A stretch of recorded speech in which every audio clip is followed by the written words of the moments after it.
Alright, so we're back, and not a moment too soon. Today we're going to talk about a camera that's very underrated, especially in 2024. Let's get into it.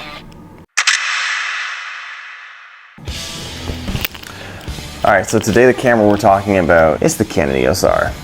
And honestly, with the amount of hate and backlash it has gotten for the past 6 years and counting, it is kind of sad, not gonna lie. So what might those things be that a lot of humans, photographers, videographers around the world for the past 6 years have been complaining about? Well,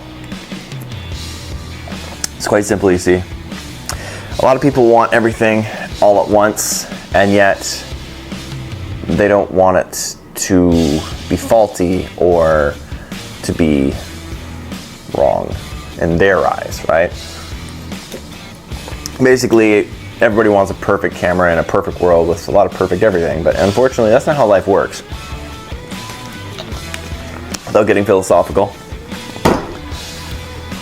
when Canon released the EOS R back in 2018, their approach was, we're gonna come in strong with a few specs from a camera that we know is a massive bargain camera, basically years before, that a lot of professionals use, and they're like, well, why not? We released that one 2 years ago, why not port most of that over, throw a Digic 8 processor into it, add some extra features, and what do you know? Bob your Uncle Fran's ran.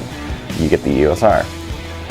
Basically, it's the mirrorless version of the 5D4. Anybody who wants to argue on that one, go for it in the comments, because guess what? I have the specs, and I've been shooting with these cameras for the past couple of years, so it speaks for itself. It's got a magnesium alloy body, so it's basically a metal body with a polycarbonate parts to it, so it's stronger plastic to say the least, with the magnesium alloy. So it's basically the same build comparably to the original R5 that came out 2 years later.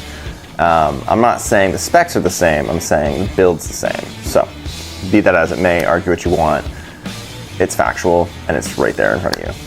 If you don't believe it, hold them for yourself. On another note, this camera is impeccable for video, and a lot of people would actually crap on the 4K crop. I honestly don't see an issue with it, and simply because what it does is mind-blowing. First of all, this is one of the only two cameras that I know of, all eye basically, as opposed to IPB. In this camera, night and day.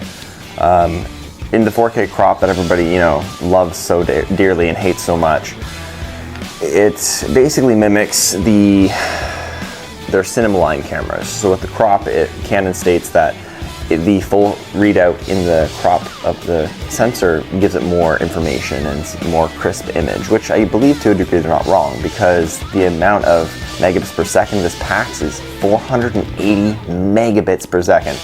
The only other camera that comes close to obliterating that is the R5. The EOS R does not slouch. And this video is not about any other camera but the EOS R. So, let's talk about more how this holds up in 2024. Let's have another example too. So being as it is a mirrorless 5D Mark IV, you do get the 30.3 megapixel sensor ported from the 5D4. You get the robust body, you get C-Log by default. You don't have to worry about having an extra download or sending it into Canada. It comes defaulted in the camera. What else? No, it does not shoot internally at 10-bit 422, but it shoots externally with an Atomos Ninja 5 monitor, which you can get for like $500 Canadian, maybe a little bit more, at 10-bit 422. So I mean, you can rig this camera out to do a really clean 4K output. So even with the 8-bit 420, you're getting 480 megabits, as mentioned prior. I'd also like to preface too that this camera I've used primarily over my R6. The reason I actually sold my R6, which a lot of people were like, why would you even do that? Simply because I had issues with mine. Now, it might have been a dud, which more than likely it was, but I had a lot of issues with it. One of the big ones that we've heard about over the years is the overheating in video. That's why I really never shot with it much in video. But one of the other issues I had too was overheating in photo when in 30-degree weather. Up here, down south in Canada, it gets pretty damn hot during the summer. 30 plus degrees with a UV index of 40, 42. It punches pretty hard. So With that, my EOS R6 was overheating in my hand. It didn't stop, but it was getting hot, whereas my R never overheats, it never glitches. Which brings me to my next point. The EOS R6 I had glitched, and what I mean by that is it froze many times, and I'm not happy about that. On that note, being in the middle of a wedding, middle of a reception, I was taking photos of bride and groom and the wedding party, and my R6 froze. So, be that as it may, I bought a second EOS R.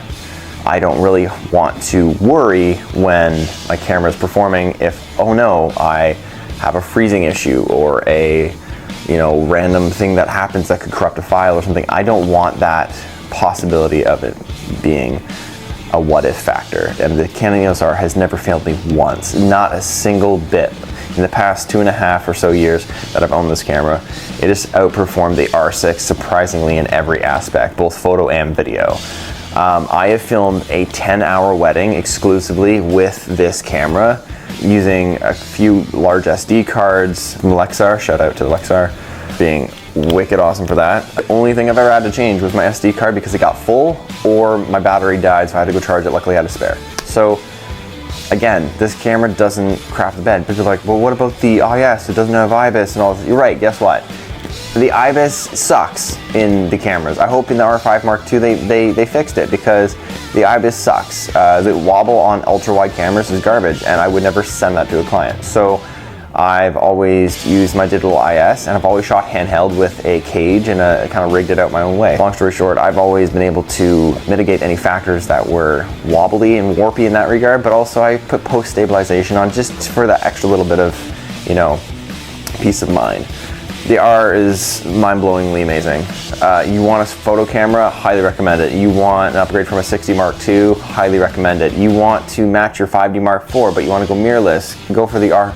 And the best part is too, because it's been out for 6 years, it's actually cheaper than it was back then. So I believe this camera originally retailed for $2,500 Canadian when it came out in 2018.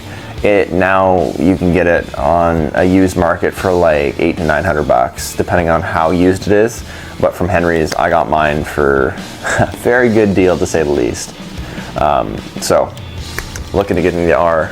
It's not a bad camera, and the video specs, comparatively with the photo specs in this camera, are equivalent to any other good camera nowadays. No, it's not the fastest. No, it is not the most significantly robust, advanced, transforming camera. But you know what? It does what it needs to do, and it gets the job done well. So I wouldn't complain for that reason alone. I have a reliable camera, a reliable piece of tech, if you will, a good solid tool, and pair that with the knowledge and the know-how of doing stuff, you're golden. Bob's your Uncle Fran's right. One last thing about photo. Canon EOS R. Canon claims it shoots 8 frames a second. Let's just tap on that for a second. We all know about it. Okay, it does not perform 8 frames a second in servo, which is continuous tracking or whatever AI tracking they use in other terminologies for other camera systems. So servo tracking is 5 frames a second. Not great, not terrible. Honestly, for portraiture, fantastic. And that's what I shoot primarily. Another point, if you want to shoot 8 frames a second, put it on the one shot. Make sure your point is locked on, and then have at or fire away. Again, every time you press it, it locks. Every time you press it, it locks. So you can back button focus. Whatever is easier for you in regards to focusing and keeping that 8 frames a second going. Another thing too, 8 frames a second works in manual focus. So if you switch it over to manual focus and you use either the focus peaking or the focus guide, it will give you 8 frames a second. So there are 2 options for 8 frames a second, one shot in manual. Keep that in mind.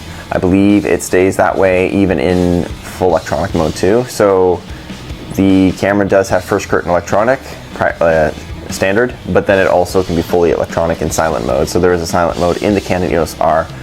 You get mode 1 and mode 2. I believe mode 2 is slower at around 3 frames a second, but I prefer 5 frames a second, obviously, for tracking and stuff. So I keep it in mode 1 the entire time, and it's quiet, it's silent. So highly recommend using it outside.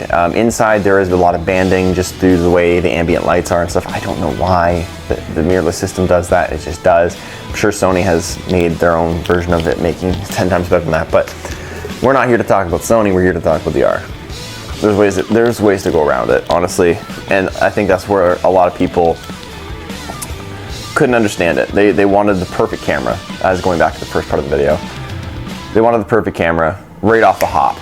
I'm sorry, but Canon's been doing DSLRs for, you know, XYZ years, and they've been doing cinema cameras. What I'm trying to say is, all in all, this camera is a bargain. It is fantastic. It is highly sought after by many professionals throughout the world.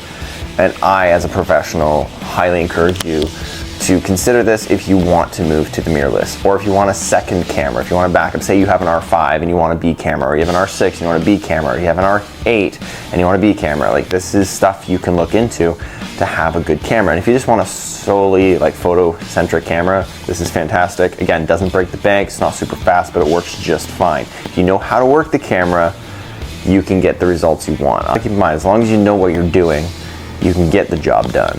Again, it's a tool. You are the photographer. You have these and that to rely on. This just helps get it done. All right, that's it for me, guys. Hope you have a great time. Thanks for watching. Don't forget to subscribe. Take care. Peace.